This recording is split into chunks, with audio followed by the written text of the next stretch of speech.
दुकान दिल्ली तो क्या दुकान नाली साइड भांगीदेला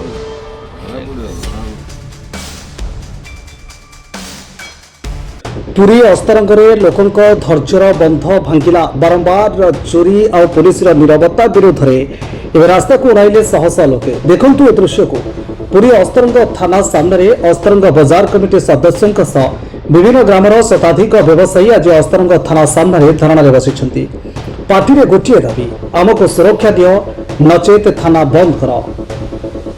कारण कौन गत फेब्रुआरी मासरू नुआ थाना अधिकारी जोगदेवा दिन दीर्घ 7 मास मध्य अस्तरंग थाना अंचल में चोरीर संख्या बढ़िबार लगी मंदिर आरंभ कर अंगनवाड़ी स्कूल एवं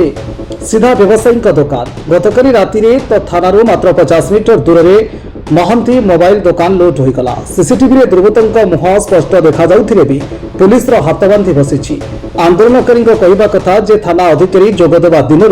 अस्तरंग चोरी बढ़ी किंतु तदंत शून्य राति पेट्रोलिंग नहीं केवल कागज रे सब ठीक तेणु तुरंत थाना अधिकारी को बदली करा जाऊ एवं दोषी को गिरफ्त करा जाऊ दाबी पूर्ण नहेले आंदोलन को आहरी तीव्रतर करा चेतावनी देइछंती बजार कमिटी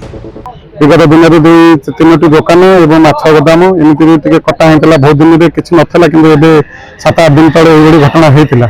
से दुकान भाई मानक आम एफआईआर लिखिक सार पाखक भी जाइलु एवं आम मागिलु जे आमको प्रोटेक्शन दरकार और राति भलंटरी करने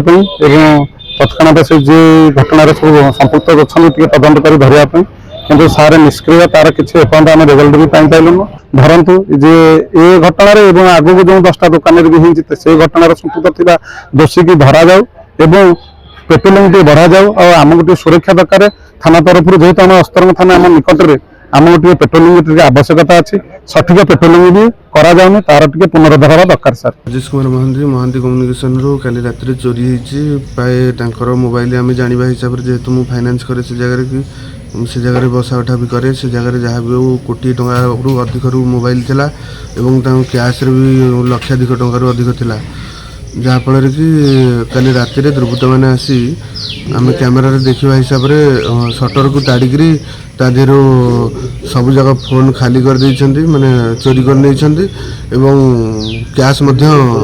चली जाइए सबकिछ दुकान जमापुंजी ठार आरंभ कर जीवन काल संचित धन सबकिछ चली जाइए 4-5 दिन तले अस्तरंग बजार रु विभिन्न प्रकार समय चोरी हुए किंतु 5 दिन तले 3टी दुकान गोटे स्टाइल रे कुंदा ताड़िकी जंजीर काटिकी से चोरी कले आम पुलिस को अभियोग शुणेलु पुलिस कौन प्रकार माने इन्वेस्टिगेशन करने आसिले ना तेणु से